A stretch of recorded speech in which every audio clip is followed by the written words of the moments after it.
Après de longues années de navigation à vue, faute d'une politique conséquente de gestion des services publics, la République démocratique du Congo, qui se veut pays émergent à l'horizon 2030, vient de s'engager résolument sur le chemin de réformes jugées fondamentales. Parmi elles se range à meilleure position celle de l'administration publique, un des piliers majeurs de la bonne gouvernance. Cette administration a besoin de corriger des erreurs du passé et d'envoyer dignement à la retraite des fonctionnaires qui le méritent pour éviter la pléthore et mettre en place une politique salariale adéquate. D'ores et déjà, le gouvernement a initié un programme de recrutement de 500 jeunes universitaires sur l'ensemble du territoire national. Il vise beaucoup plus la création des emplois, concurremment au secteur privé réputé plus rémunérateur.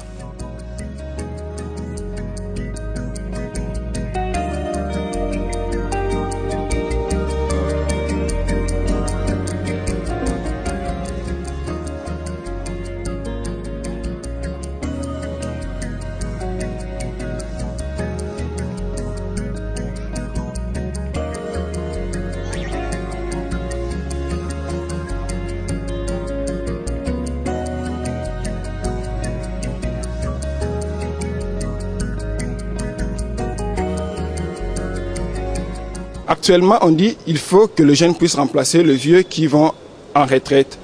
Mais ce que nous voyons dans la pratique, c'est autre chose. Vous venez avec les dossiers, vous déposez le dossier, vous passez au concours, vous êtes compétent, mais pour être retenu, on voit certaines personnes à votre place pour dire que ces gens-là qui sont remplacés, ils étaient peut-être recommandés par leurs oncles, tantes, nièces et tout consort. Mais ce qui est plus important, c'est d'abord de recruter les jeunes qui peuvent travailler à la place de tous ces vieux qui sont déjà avancés en âge.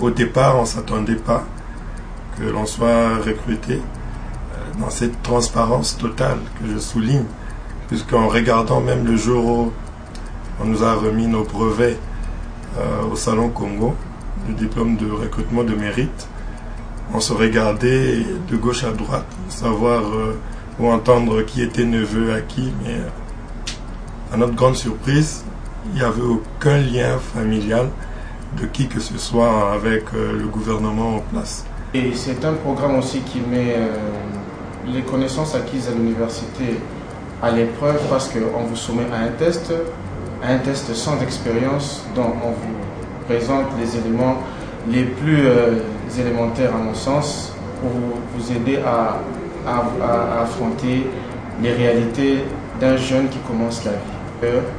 On se forge par les épreuves et il faut toujours croire en ce qu'on a fait pour dire que les choses avancent. Donc je pense qu'il faudrait croire que le changement peut faire avancer les choses dans ce pays.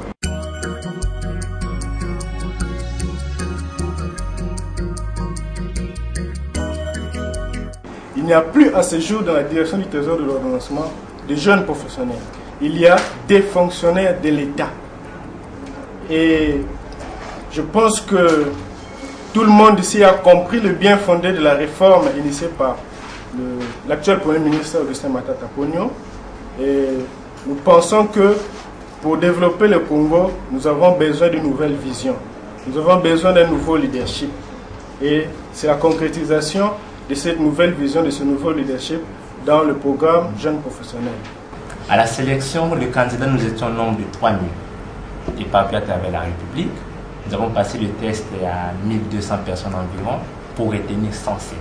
Le travail se passe bien, je dirais, plus le jour avance, la situation va de mieux en mieux. Il faudrait quand même dire au début, nous avons intégré une grande machine qui est l'administration des finances. Ça n'a pas été facile. La mise en œuvre de ce programme permet de créer une réserve stratégique de ressources humaines encadrée par des experts nationaux pris dans différents services publics et agences locales d'exécution comme le programme de renforcement des capacités de la gouvernance PRCG, le programme d'appui à la réhabilitation du secteur de la santé PARS et la cellule d'appui à l'ordonnateur national du Fonds européen du développement COFED. Dès que nous les avons reçus, Chaque jeune a d'abord été évalué au niveau de la structure, au niveau de la COFED, par une commission qui allait d'abord se rendre compte des capacités de chacun pour être dispatché dans les différentes structures que compose la COFED. On avait effectivement besoin que le gouvernement puisse penser à nous, en nous adjoignant à travers ce programme Jeunes Professionnels, les assistants, comme nous les appelons ici, qui sont venus nous aider. Étant donné le niveau de responsabilité, on a voulu aussi transférer une partie des responsabilités à ces jeunes professionnels qui, je dois vous dire, nous ont été vraiment d'une grande utilité. Parmi les premières structures étatiques bénéficiaires de ce rajeunissement figure notamment l'administration du ministère des Finances. Il manquait des experts qui étaient dédiés à la gestion des projets.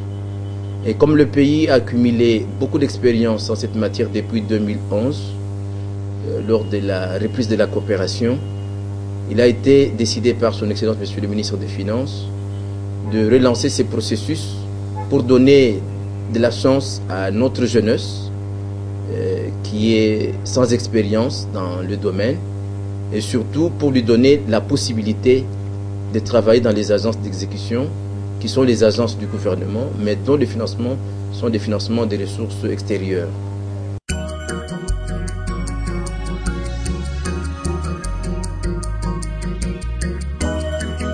C'était véritablement de lancer un processus de rajeunissement des jeunes de la fonction publique, avec comme visée que dans une période de 3 à 5 ans, on arrive à former des spécialistes sur certaines questions de gestion de projet qui acceptent de travailler dans la fonction publique, mais en même temps qui aient vocation à assumer des postes de responsabilité parce que la réforme de la fonction publique s'entend comme une des étapes les plus critiques en matière de renforcement à la fois de la qualité des institutions, mais aussi de la qualité des politiques. Donc, l'objectif majeur était de créer une espèce de vivier où l'État pouvait puiser des cadres de très grande qualité et qui pouvaient gérer la fonction publique suivant les standards, on va dire, internationaux.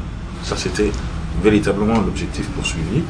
Et je pense que ce programme qui a commencé de façon timide en 2010, il a pris de l'intensité. J'ai participé à la genèse du dossier jeunes professionnels et j'ai vu les jeunes professionnels venir. Nous les avons encadrés, nous les avons suivis de près. La première chose qui frappe, c'est que c'est d'abord des jeunes très dévoués, presque tous dévoués, assidus. Et donc c'est des gens qui écoutent et qui appliquent avec beaucoup de facilité. Et tous confondus vont être dans la même direction. Ils sont organisés, ils se consultent. Si bien que lorsque j'ai un travail d'étude, par exemple, qui est demandé par la hiérarchie, je ne me limite pas seulement aux jeunes qui sont avec moi au secrétariat général, à la division unique, mais je peux m'étendre sur d'autres qui sont ailleurs.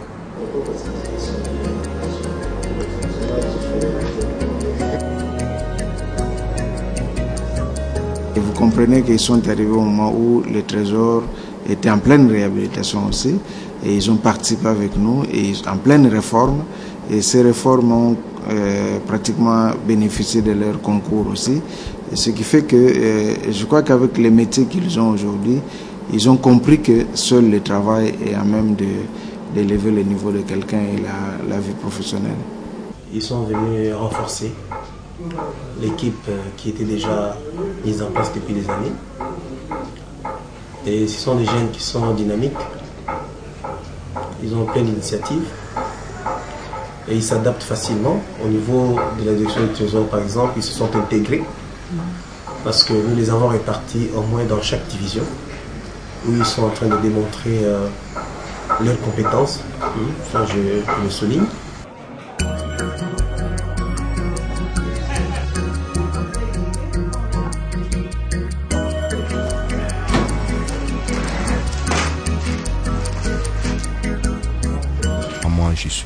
originaire du Bas-Congo. Il y a eu un test et un concours qui se passait, j'ai réussi et puis je me retrouve ici. Je n'ai pas de lien familial avec qui que ce soit. Donc si je suis là, c'est par la méritocratie.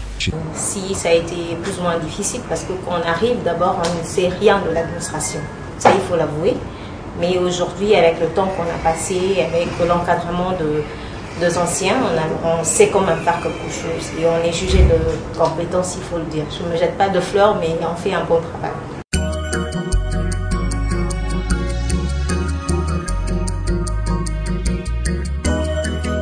Moi, personnellement, j'ai été recruté à Lubumbashi. J'ai fait mes études à Lubumbashi.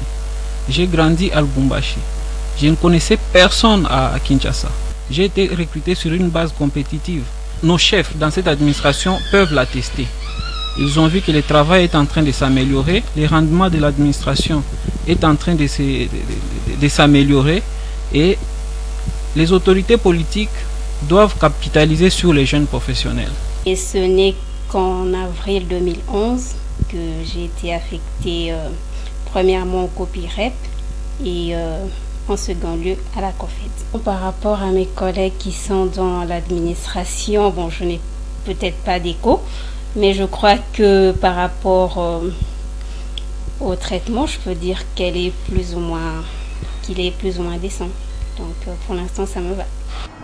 Aujourd'hui, nous sommes intégrés au BCECO également, donc le barème dont nous bénéficions, c'est le barème du personnel BCECO.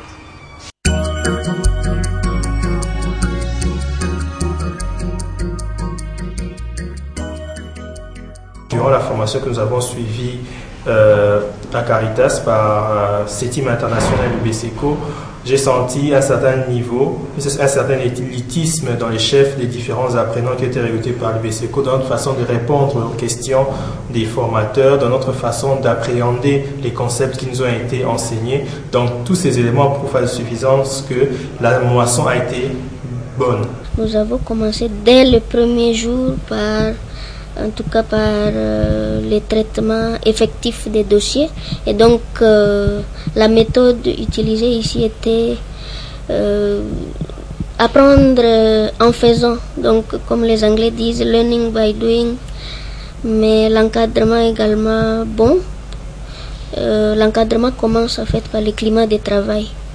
Quand on travaille dans un cadre bien aménagé, où on a des personnes qui sont disponibles à répondre à certaines préoccupations que nous avons soulevées dans le traitement de tel ou tel autre dossier. C'est dire que le cadre était propice pour une prestation de qualité. Et après 3 ans de prestation, sans vouloir faire une évaluation du processus, mais nous avons pris conscience que c'est une lourde responsabilité et que nous devons être à la hauteur de la charge.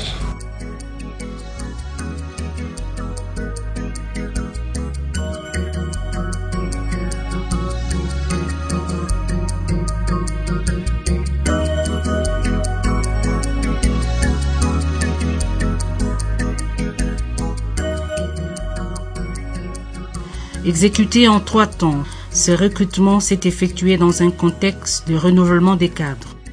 Le programme de jeunes universitaires, auquel son Excellence, Monsieur le Président de la République, attache une valeur cruciale, s'inscrit effectivement dans cette démarche, celle de la modernisation de l'administration publique.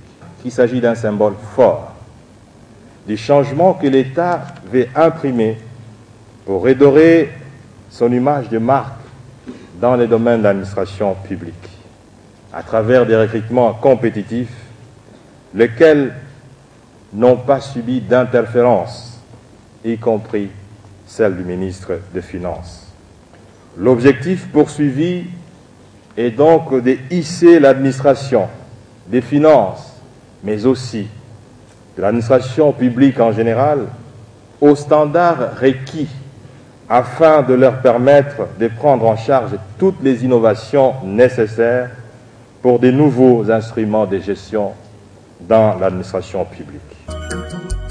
En 2010, une première vague de 46 jeunes universitaires recrutés était mise à la disposition des agences locales d'exécution de projets sous la supervision transparente du Bureau central de coordination BCECO.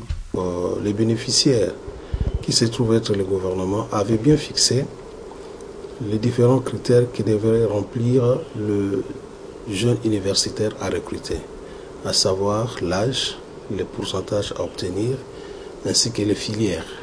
Donc ce sont les 3 grands critères qu'on devrait observer dans la sélection. Nous avons commencé d'abord par lancer un avis en manifestation d'intérêt qui décrivait l'ensemble du processus, mais qui fixait aussi les critères tels que nous devons l'observer dans le processus. D'abord les tests psychotechniques, les tests liés à la connaissance de l'outil informatique, le test d'anglais. Ce sont les 3 batteries de tests qu'on avait en place. Sur base de questionnaires élaborés par des consultants indépendants, nous avons déployé les équipes à travers la République en faisant un effort de pouvoir grouper des provinces. Nous avons eu à peu près 5 pôles d'organisation des tests et nous avons pris une équipe encore indépendante avec un système de codification des noms de chaque candidat et nous avons corrigé les textes reçus d'une manière indépendante. Il ne faut pas penser que ces tests vont chercher quelque chose de secret que l'individu possède en soi. Au contraire, nous cherchons à confirmer ce que nous supposons en eux. D'ailleurs, ils sont tous des universitaires, donc ils sont déjà des personnes sélectionnées. Nous voulons prendre les meilleurs parmi eux. Nous avons détecté quelques cas de fraude. En l'occurrence, il y a eu des falsifications des documents, des mercenaires qui entrent pour faire les tests à la place des autres et d'autres qui voulaient prendre des copies, sortir avec et remettre à leurs amis. Les auteurs de ces tricheries ont été entendus sur PV, ils ont signé les PV et ces PV ont été transmis à l'autorité qui a pris des mesures pour ces cas des tricheurs qui ont été disqualifiés de la compétition. Et c'est un programme qui a un début et une fin, de sorte qu'au bout de la chaîne, ces jeunes deviennent des experts confirmés au service de la nation.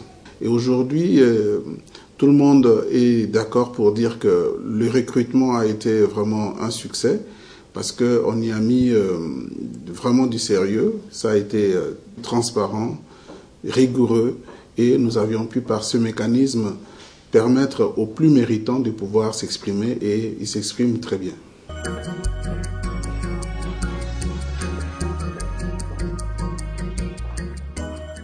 Il y a un renforcement de capacité, il y a des formations dans les notions de gestion de projet. Et ensuite, il y a des mécanismes d'évaluation qui sont mis en place. Ils sont évalués trimestriellement. Ces fiches nous permettent éventuellement de voir comment est-ce qu'ils s'appliquent sur terrain, qui discutent avec les différents encadreurs, donc les experts qui les accompagnent. À l'issue de l'évaluation, il y a éventuellement des propositions de recommandations en termes de renforcement de capacité de ces jeunes. Actuellement, aujourd'hui, on a des jeunes qui sont promis, il y a des jeunes qui sont assistants du Premier ministre, il y a ceux qui sont chefs de projet, qui gèrent des portefeuilles au niveau des agences et même au niveau des ministères. Il y a aussi les réunions d'échange avec ces jeunes où on invite éventuellement des experts qui sont placés au niveau du gouvernement, dans des entreprises privées, pour échanger avec les jeunes, pour discuter avec eux et éventuellement susciter les rémulations pour qu'ils s'appliquent au niveau des agences et même au niveau de la fonction publique. Je donne beaucoup d'importance pour que ces gens universitaires, qui sont surtout parmi eux les plus brillants, qui puissent rejoindre les fonds des fonctionnaires, parce que l'administration centrale restera toujours.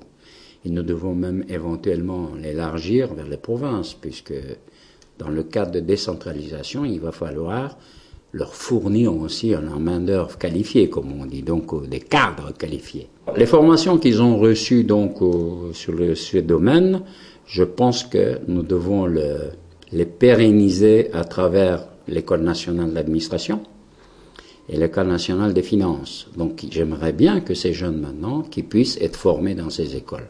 Nous faisons les suivis au quotidien parce que ces jeunes sont encadrés par des coachs dans les différentes directions où ils évoluent. Chaque fin du mois, je les rapporte. Les jeunes eux-mêmes, ils font le rapport de leurs prestations et nous rendons compte à la hiérarchie. Mais jusque-là, en tout cas, je peux dire que le projet Jeunes Professionnels fonctionne bien et les agents sont bien encadrés et leurs prestations sont à la hauteur des attentes.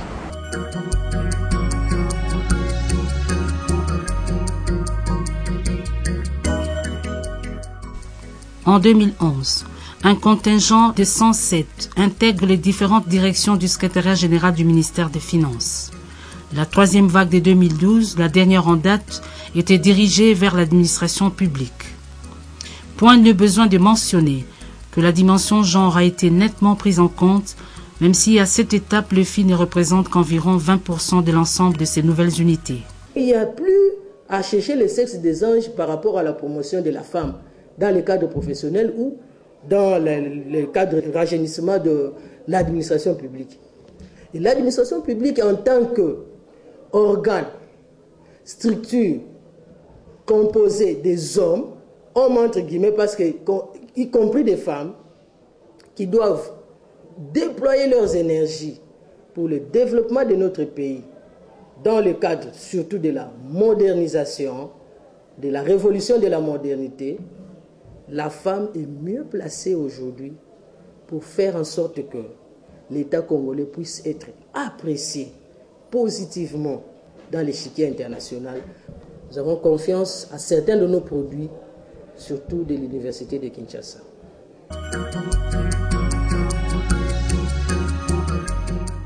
Ces jeunes sont fournis par des universités et instituts supérieurs publics et privés disséminés à travers toutes les provinces du pays. Recrutés objectivement sur base d'un concours, ces jeunes sont devenus des symboles du renouveau qui stimulent le monde universitaire, grand bénéficiaire de cette séquence qui ouvre des perspectives rassurantes. Il faut d'emblée féliciter le gouvernement de l'initiative de rajeunissement de l'administration publique, mais ici il faut poser les conditions de capacitariat. Vous savez, l'Université de Kinshasa est l'une, sinon la meilleure au niveau national, qui forme les cadres dignes de ce nom. Et cependant, il faut que les conditions de recrutement obéissent à ces normes de formation. Première condition, c'est qu'il faut que les candidats au rajeunissement soient issus d'une institution publique de notoriété nationale et internationale, dont l'Université de Kinshasa. Il faut que de l'autre côté, l'administration publique mette en place les conditions de gestion du personnel qui puissent créer de l'attrayance, je veux dire qui puissent créer de l'affluence de ces jeunes qui terminent dans ce milieu de l'administration publique. Parce qu'aujourd'hui, lorsque vous passez devant le ministère de la fonction publique, eh bien on a comme l'impression que c'est un mouroir. Mais si les conditions de gestion, les conditions de prise en charge du personnel ainsi rajeuni étaient attrayantes, je crois que ceux qui terminent pourront être eux-mêmes des demandeurs. Parce que maintenant, vous voyez, c'est le gouvernement qui vient vers la jeunesse. Cette fois-là, ce sera la jeunesse qui ira vers le gouvernement. Ces projets étaient adressés à toutes les universités de notre pays, entre autres l'Université de Kinshasa, qui a déjà répondu favorablement à ces projets. Et nous avons assisté aux 2 éditions de concours qui a réuni tous les étudiants de la République. Et parmi tous ces étudiants-là, j'ai enregistré un bon nombre des étudiants de l'Université de Kinshasa, spécialement de la Faculté des sciences économiques et de gestion. C'est un bon projet pour le renouvellement de l'administration au niveau de la base et que nos anciens étudiants qui ont suivi, après les études à l'Université de Kinshasa, une formation pour la maîtrise des techniques de gestion au niveau de l'école des finances et que le ministère des Finances avait organisé à cette époque-là. Nous sommes très contents de cela. Il reste que par ce processus enclenché, la vision du président de la République, Joseph Kabila Kabange, de faire de la République démocratique du Congo un pays émergent puisse se confirmer davantage.